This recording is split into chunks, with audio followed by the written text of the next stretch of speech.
Yo, what's going on guys, it's Fat God Thor here, and today I'm going to be showing you exactly how you can do the pick and roll in NBA Live Mobile Season 5. If you're new to the channel, be sure to subscribe. We're trying to hit 1k subs before March, and yeah, let's get into it. So I've had a lot of people asking me how they can do the pick and roll in Season 5, because it is quite a bit harder to do this than in Season 4. Obviously in Season 4 you have to do is just swipe, I think, above the player or about the player that you want to set the pick and roll, but it's a bit different in Season 5, so I'm going to be showing you how you can do it. And this is just like another tip. If you didn't watch one of my previous videos on how to win every single showdown game, I recommend you go give that a watch, because this will add to those tips and it'll help you win every single showdown game, because the pick and roll is probably one of the easiest moves in basketball and in this game, that it just helps so much. Like, it'll help you free up your players so they can get better shots, so they're less guarded, and so they can just drive up to the basket. And I've had some luck with it, so it has helped me to shoot some threes just from freeing up your player, giving them the open look. So all you want to do is, as you can see, I drive up, I make sure I have a player guarding me, and then just swipe just under the autoplay button. So you swipe left or right, calls the pick and roll. You might have to try it twice just so a player comes up. As you can see, I went the wrong way on that one, but it just frees up the space, gets your marker off you, and then you can just go up for a dunk, go up for a layup, or maybe it frees you up, you can drive and then score a three maybe. So it's a really simple move and it does work really effectively. So we'll try again, this time with a different player. So we'll just swipe left or right underneath the autoplay button. Sometimes it works, sometimes it doesn't. You just have to keep trying. But I have found it works if you've got a player on you guarding you, and if there's another player nearby who can quickly come and set the screen. Obviously you saw there, it's really easy just to get Miles Turner free so he can shoot the three. But yeah, it just takes a little bit of time. I will put up on the screen exactly where I'm swiping, just so you can see it a bit more clearly on this one.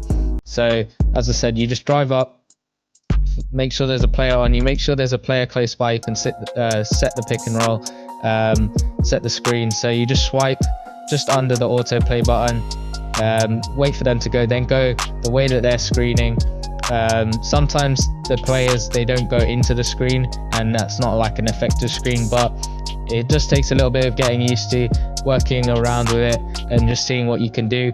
But once you've mastered, like once you know where you need to swipe to get them to do the screen, then you can just like play around with using your tactics and your own like abilities to just try and work out what you can do with the screen, how it works best for your team, and what players you have on your team. So as you can see, I'll try again, just swipe underneath the autoplay button, swipe to the right, then I get that screen. Obviously he's rolled off a bit too quick there, but I'll try again just before the shot clock runs out. You get that pick and roll, you can go up for the layup, and he makes it. And also I found with the pick and roll, if even if he goes in for a contested layup, he's more likely to get it than if he was just to get one on his own. I don't know why that is. I think it's just like, it just like puts the opponents under a little bit of pressure. But yeah, it is better if you set the pick and roll a little bit closer to the basket instead of really far out, because obviously further out you go, the harder it is to score. So obviously that's a pretty good screen there, so I can get a shot off wide open.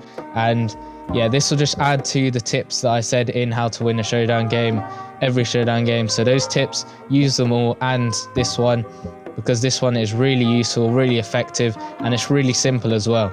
Because you probably see a lot of like NBA teams doing this, and it's a really simple method, really effective. Obviously that screen frees him up for a three-pointer, and he sinks it because he's open, and they're more likely to make those. So if you're struggling as well with three-pointers, I will maybe do another video explaining exactly how you can score three-pointers really easy. And even if you have like lower overall players, it really helps. Obviously we won that quarter, we won that showdown game overall as well. And this also, like I said, if you're playing showdown games, just use this. It will help you win many more games. You get showdown tokens from that to try and get Scottie Pippen. But yeah, it's really simple, really effective. And if you did enjoy the video, and if this did help you out, leave a like on it and subscribe if you're new. Like I said at the beginning, we're trying to hit 1k before March, and I'll see you guys in the next one. Peace.